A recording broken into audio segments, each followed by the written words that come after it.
guys, how you guys doing? Today we're going to talk about more on solving quadratic equations. So I know the last couple of days we've been working on solving them by completing the square, but today we're actually going to go ahead and look at another way to solve them, and this is using the quadratic formula. And the main reason we're going to do this is because if you guys remember... So at this point I think I've done a good job of introducing the topic and reviewing from the previous day. But as you can see, as I walk over to the table or to the board, there's a table in the way. And at first it's not a big deal because I can still write on the board, but as you can see, as the video progresses, I have to work around the table, which then makes it harder for me to actually look at my students and have more interaction with them while I'm doing the example problem on the board. If y'all remember, we do x, we split that in half, we also split this one in half. So if we're going to make a -3, what would we do with the 4? We go -4 plus 1, right? Okay, so this is how we would normally complete the square. That's how it would typically work. But if you have an equation that looks like this, 2x squared minus 4x.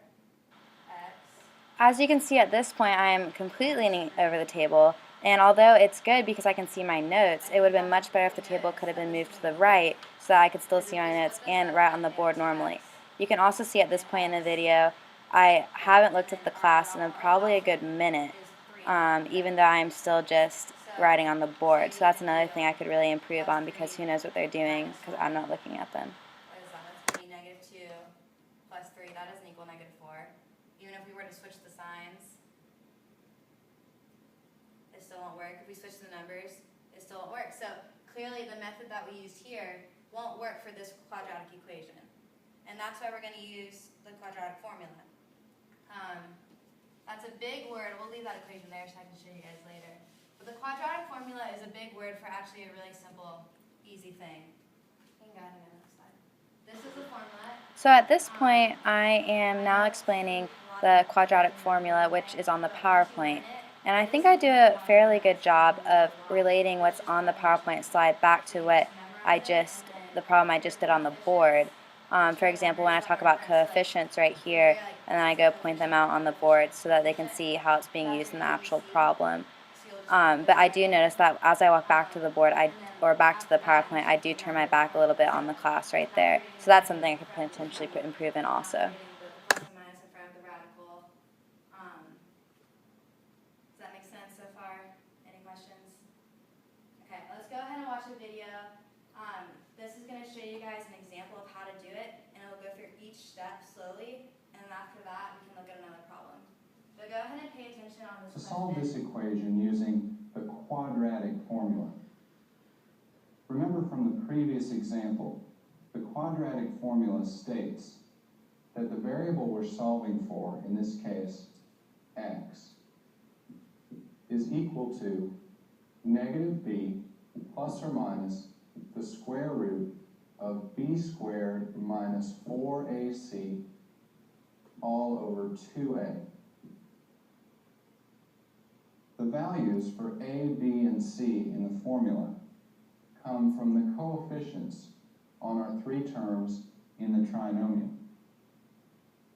The value for a comes from the coefficient on the x squared term, which in this case is 1. So we say that a equals 1. The value for b comes from the coefficient on the x term, which in this case is -3. So we say that b equals -3. And the value for c comes from the constant term, which in this case is -4. So we say c equals -4.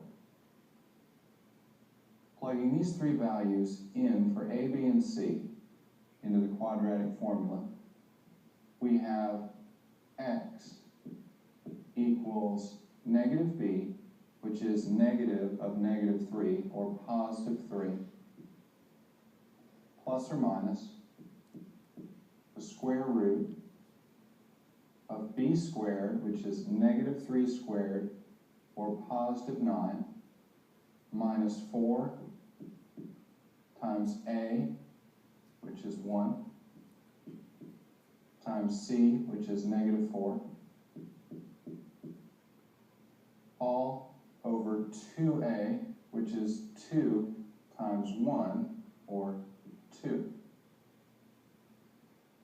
Simplifying inside the radical, we have x equals 3 plus or minus the square root of 9 minus 4 times 1 times negative 4, which is 9 plus 16 over 2. Simplifying further inside the radical, we have x equals 3 plus or minus the square root of 25 over 2. And root 25 is just 5. So we have 3 plus or minus 5 over 2. So our solution is either 3 plus 5 over 2, which is 8 over 2, or 4, or 3 minus 5 over 2, which is negative 2 over 2, or negative 1. So at this point, I think while the students are watching the movie, I'm doing a good job of standing there and not being too distracting. But you can see right there, as I was walking back to the video, I messed with my shirt, and that could potentially be something that was distracting to the students. So that's something I could improve on. Solve a quadratic equation, you still need two answers. And the main mistake people will make with that is your two answers are going to come from your plus and minus. And that's, you can go the other one. Very good. Yes. So that's why the plus and minus is in front of the radical, because that's where your two answers are going to come from, just like it did with completing the square. So now looking at this formula, it's okay. Like I said, this is super important. You're going to use this for basically any question that you can't complete the square for. And it's definitely something you need to memorize. It won't be on your test or any of your homework assignments. So to help you guys memorize it, I came up with a little song. I'll sing it once, and then we'll do like a call and repeat thing. That way it'll help you guys memorize it. You can like sing it in your head during your test or whatever. So it's actually to the tune of Jack in the Box. You know, things like da da da da da da da. Okay, so that's what we're going for. So it's x equals negative b plus or minus the square root of b squared minus 4ac all over 2a. Okay? Okay, so I'm going to say like the first line and y'all will repeat after me. Does that make sense? Okay. So x equals negative b X equals negative b plus or minus the square root plus or minus the square root of b squared minus 4ac. of So b at squared this point, minus I 4ac. am finishing teaching the quadratic formula song, All which I think goes over relatively well 2a. with the call and repeat. I like that tactic. I think it's a good way to learn. But you can see here at the end, right as it's about to end, I am spending a lot of time looking at the board, and I think this is because I'm thinking. So I think in this situation right here, I should plan a little bit more of what I was saying. That way I wouldn't have to look away to think, or just address the kids more as I'm trying to tell them what I have to say. I'll go ahead and write that over here. So you want to sing the song while I write it? X equals, no? Okay.